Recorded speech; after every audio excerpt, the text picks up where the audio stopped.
بعض औक़ात नमाजी इमाम के पीछे नमाज शुरू करता है, इमाम साहब कायदा ऊला में बैठे होते हैं, ये हज़रत खड़े होते हैं और ये जब बैठते हैं अभी अत्तहियात उन्होंने शुरू भी नहीं की होती, अभी बैठे ही होते हैं कि इमाम साहब अल्लाहु अकबर बोल के तीसरी के लिए खड़े हो जाते हैं। तो इन्हें अब फ़ौरन खड़ा हो जाना चाहिए या अत्तहियात पढ़ के खड़ा होना चाहिए? तो इसमें याद रखिए कि अगर वो बैठ गए हैं और उनके अत्तहियात शुरू करने के बाद इमाम साहब खड़े हुए, या मुख्तार कौल के मुताबिक अगर अत्तहियात उन्होंने शुरू नहीं की है लेकिन वो बैठ चुके हैं और अब इमाम साहब तीसरी के लिए खड़े हो रहे हैं, तो इन दोनों सूरतों में ये अपनी अत्तहियात मुकम्मल करेंगे और उसके बाद इमाम को ज्वाइन करेंगे, क्योंकि अत्तहियात वाजिब है। और जब वाजिब और इमाम को फॉलो करने के दरमियान टकराव आ जाए तो हम वाजिब को पहले पूरा करेंगे और इमाम को फॉलो करने को थोड़ी देर के लिए डिले करेंगे। तो आपने अत्तहियात पढ़नी है, फिर फ़ौरन आप खड़े हो जाएं और इमाम को तीसरी रकत में ज्वाइन कर लें। इसी तरह चौथी रकत का मामला है कि इमाम साहब तशहुद में बैठे हुए हैं,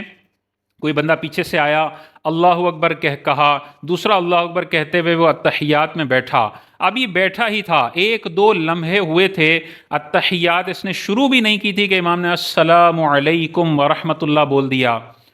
तो अब भी वही वाली सिचुएशन आ गई कि अब ये अत्तहियात पढ़े बगैर अपनी पढ़ने के लिए खड़ा होगा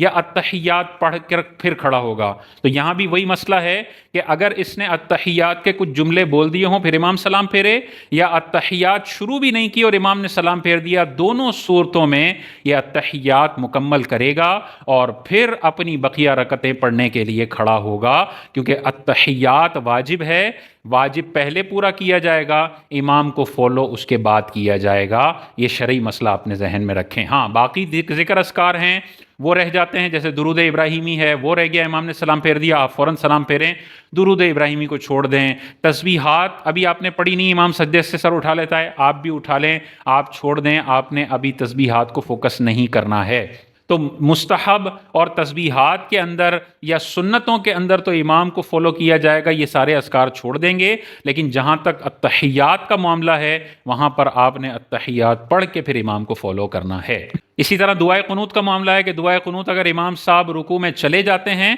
तो अब आप दुआए कुनूत पढ़ने ना बैठ जाएं, बल्कि आप भी रुकू में चले जाएं, दुआए कुनूत को आप भी छोड़ दें, आखिर में इमाम साहब सजदा सहव कर लेंगे, ये नमाज सबकी तरफ से अदा हो जाएगी।